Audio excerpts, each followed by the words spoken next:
Hello everyone, ఈ వీడియోలో ఇంట్లోనే సింపుల్గా కృష్ణాష్టమి ఎలా సెలబ్రేట్ చేసుకున్నా అనేది చూపిస్తాను. ఇంకా కృష్ణాష్టమి అనేది మెయిన్గా పిల్లలు పుట్టినప్పటి నుంచి ఇంట్లో చిన్నగా అయినా సెలబ్రేట్ చేసేదాన్నండి. ఎందుకంటే పిల్లల్ని రెడీ చేయడం అట్లా ఉంటుంది కదా. ఇంకా మా బాబు పుట్టినప్పటి నుంచి అయితే మెయిన్గా వాడిని 6 months నుంచే కృష్ణుని గెటప్ వేసి రెడీ చేసేదాన్ని. ఇంకా మా ఇంట్లో కృష్ణుని విగ్రహము, బాలకృష్ణుని విగ్రహం ఉంది కాబట్టి ఏదో ఒక నైవేద్యం ప్రసాదం చేసి కృష్ణునికి నైవేద్యం పెట్టి కొబ్బరికాయ కొట్టి ఇట్లా పూజ చేసుకునేదాన్ని. ఇంకా పిల్లల్ని రెడీ చేయడము, మా పాపకైతే చాలా ఇంట్రెస్ట్. చిన్నప్పటి నుంచే గోపిక గెటప్ వేసేది. ఇంకా మా బాబుతోనే ఎట్లాగో కష్టపడి వాడిని రెడీ చేసేదాన్ని. కాకపోతే ఇప్పుడు వాడి ఫొటోస్ వీడియోస్ చూసినప్పుడు కష్టం అంతా ఒక స్వీట్ మెమొరీ లాగా మారిపోయింది. నిజంగా చిన్నప్పుడే వాళ్ళు ఎంతో ముద్దుగా ఉంటారు. వాడి పనులు కూడా అట్లానే ఉండేటివి చిన్నప్పుడు, క్యూట్గా కృష్ణునిలాగా. ఇప్పుడు మాత్రం చాలా మెచ్యూరిటీ అయిపోయింది వాడికి. ఇప్పుడు ఈసారి కూడా వేద్దాం అనుకున్నా, కానీ ఇంకా వాడు అస్సలు ఒప్పుకోలేదు. మా పాప అయితే వేసుకుంది, చిన్నగా రెడీ అయిపోయింది. ఎలా రెడీ అయింది ఈ వీడియోలో చూపిస్తాను. ఇంకా వీడియోలోకి వెళ్తే కృష్ణునికి నైవేద్యం పెట్టడానికి అటుకులతో ప్రసాదం చేద్దామని అటుకులను డ్రై రోస్ట్ చేస్తున్నా. 2 కప్పుల అటుకులని ఒక బాండిలో వేసి డ్రై రోస్ట్ చేసుకోవాలి. అటుకులు అనేటివి క్రిస్పీగా అయ్యేదాకా కొంచెం ఫ్రై చేసుకోవాలి.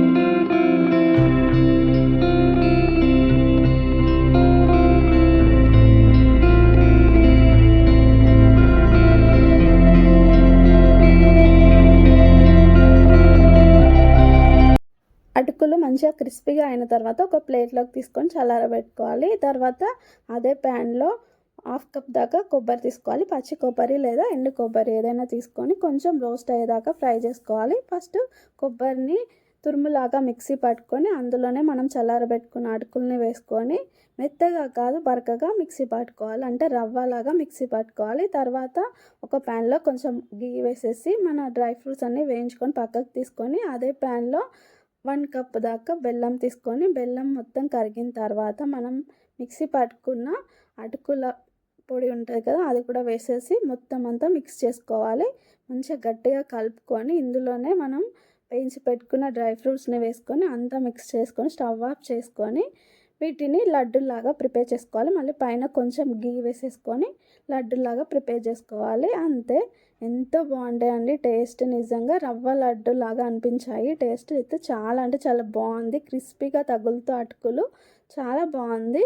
ఇట్లా చేశాను కృష్ణునికి నైవేద్యం పెట్టడానికి. ఇట్లా లడ్డూలు చేశాను అటుకులతోని. ఇంకా మీరు ఇంతగానం అవసరం లేకున్నా కూడా అటుకులు బెల్లం పెట్టినా సరిపోతుంది. కృష్ణునికి అంత ఇష్టం. కృష్ణునికి అటుకులతో చేసే ప్రసాదాలు అంటే అటుకులు అంటే.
ఇంకా ఆ రోజు హాలిడే కాబట్టి హాల్లో ఒక చిన్న ముగ్గు వేసిన, ఇందులో కలర్స్ నింపమని మా పాపకు చెప్పిన, ఇంకా మా బాబుకేమో కృష్ణుని పాదాలు వేయమని ఇట్లా చెరొక టాస్క్ ఇచ్చిన. ఎందుకంటే వాళ్ళకి తెలియాలి చిన్నప్పటి నుంచి ఇవాళ ఎందుకు హాలిడే ఇచ్చిండ్రు, కృష్ణాష్టమి అంటే ఏంటి, అవన్నీ చెప్పుకుంటూ వాళ్ళకి చెరొక టాస్క్ ఇచ్చిన. ఇలా చేయడం వల్ల వాళ్ళు చిన్నప్పుడే అన్నీ తెలుసుకొని మళ్ళీ పెద్దగా అయినాక యాస్టీస్ ఫాలో అవుతారు. అంటే మనం ఏం చేయాలంటే మన యొక్క సంస్కృతిని భావితరాలకు అందజేయాలంటే మనం ఎట్లా చేస్తున్నామో అవన్నీ చిన్నప్పటి నుంచే వాళ్ళకి నేర్పియాలి. సో వాళ్ళు పెద్ద అయినాక యాస్టీస్ ఆ ఫెస్టివల్ని అట్లనే సెలబ్రేట్ చేసుకుంటారు. అట్లా అందుకోసమే వాళ్ళకు ఏదో ఒక టాస్క్ చెప్తా అన్నట్టు. ఇంకా మా ఇంట్లో కృష్ణుని విగ్రహాలు ఉన్నాయి కదా, ఇదే పెద్దది కృష్ణుని విగ్రహం, ఇంకోటి బాలకృష్ణుని విగ్రహం. భలే ఉంది కదా, చాలా క్యూట్గా ఉంది. ఇంకొకటి ఇది రాధాకృష్ణుల వెండి ఫోటో. ఇది మా ఆయన ఏదో ఫంక్షన్కి వెళ్తే రిటర్న్ గిఫ్ట్ వచ్చిందంట. సో ఈ గిఫ్ట్ని మా హనీకి ఇచ్చిందంట, తను తీసుకొచ్చింది. ఇవాళ కృష్ణాష్టమి కదా మమ్మీ, ఈ ఫోటోని కూడా దేవుడి దగ్గర పెట్టి పూజ చేయమని. సో ఆ ఫోటోకి కూడా బొట్లు పెట్టి పూజ చేశాను.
ఇంకా మంచిగా దీపాలు వెలిగించి నేను చేసిన నైవేద్యం ఉంది కదా, అటుకులతో చేసిన లడ్డూలను పెట్టేసిన తర్వాత కొబ్బరికాయ కొట్టేసి హారతి ఇస్తాను.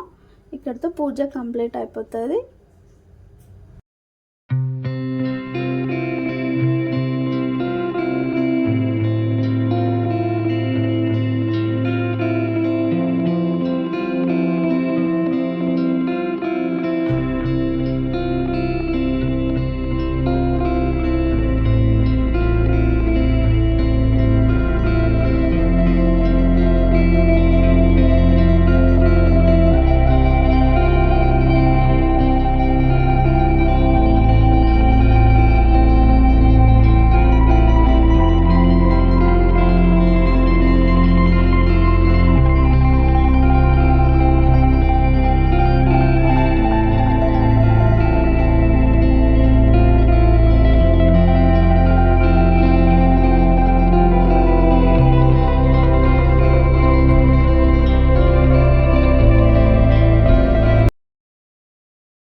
పూజ అంతా కంప్లీట్ అయిపోయిన తర్వాత అందరం కలిసి కూర్చొని లంచ్ చేసినాం. లంచ్ చేసిన తర్వాత ఇంకొక హాఫ్ అన్ అవర్ అట్లా రెస్ట్ తీసుకున్నాను. ఇంకా తర్వాత మా పాపని రెడీ చేస్తున్నాను గోపికలాగా అంటే యాజ్ ఈజ్ ఏం రెడీ చేయట్లేదు, జస్ట్ నా దగ్గర ఉన్న ఐటమ్స్తోని ట్రెడిషనల్గా రెడీ చేస్తున్నాను అంతే.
ఇట్లా రెడీ అయింది. ఇంకా చాలా ఫొటోస్ తీశాను. ఇంకా మా బాబు చిన్నప్పుడు కృష్ణుని గెటప్లో ఎలా ఉన్నాడు అనేది వీడియోస్, ఫొటోస్ లాస్ట్లో యాడ్ చేస్తాను. కంపల్సరీగా చూడండి. వీడియో నచ్చితే లైక్ చేయండి, మీ ఫ్రెండ్స్కి షేర్ చేయండి అండ్ సబ్స్క్రైబ్ చేసుకోవడం మాత్రం మర్చిపోవద్దు. మరొక వీడియోతో మేము ముందుకు వస్తాను. అంతవరకు బాయ్.